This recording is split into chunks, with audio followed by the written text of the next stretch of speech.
Michelle, it took a little while for NPCA to get to the point where they issued the statement that they did yesterday in the call to end the $100 surcharge for international visitors. Why? What led to that? Yeah, well, we're asking the Secretary to pause the rollout of the international fees, and the reason for that is that we're seeing a lot of confusion and chaos for park staff and visitors across the country. So the rollout's been a bit clunky, and that's causing confusion and delays at park gates, and ultimately it's also causing some visitors not to visit the parks. Now, I've talked to people in gateway communities, at least in Gardner and West Yellowstone, and they don't seem to be, they seem to be okay and don't seem to be seeing some of those same problems here. Yeah, absolutely. I think here in Yellowstone, we're not seeing those problems right now. It's still the off season, so yeah, we aren't seeing delays here at Yellowstone.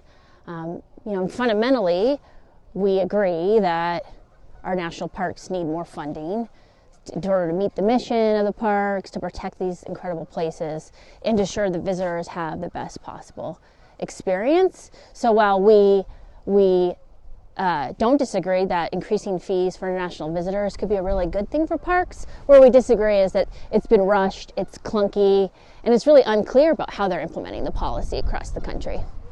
Yeah, I was on the website yesterday, and if you go to the Park Service website, passes, you cannot buy an international pass there.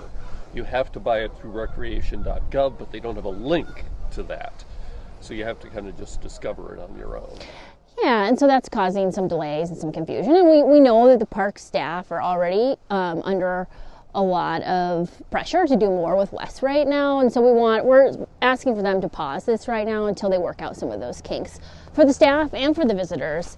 And, fundamentally also national parks are for everyone, and we want to make sure that visitors understand what the policies are and make sure that they work for all visitors. And just go back to what you said, that fundamentally you don't disagree with getting more funding for parks. Do you think that if they can work out the logistics, work out how this works, that it is okay?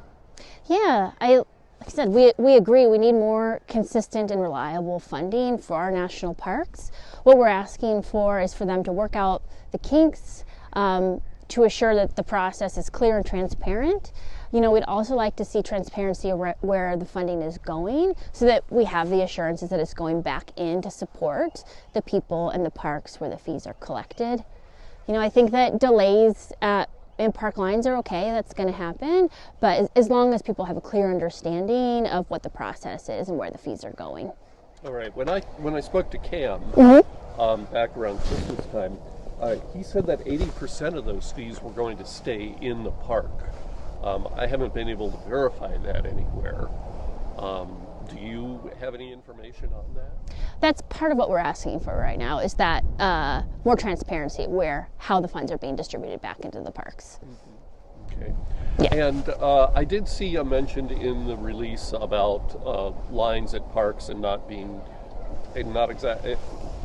Let me back up a little bit. That the people at the gates don't necessarily know how to verify identity, whether a person's a citizen or not. Have you heard about that? We aren't seeing any delays here in Yellowstone right now. We are hearing that people are worried about having the correct identification at the park gates and whether or not they can enter the parks, and that's a concern.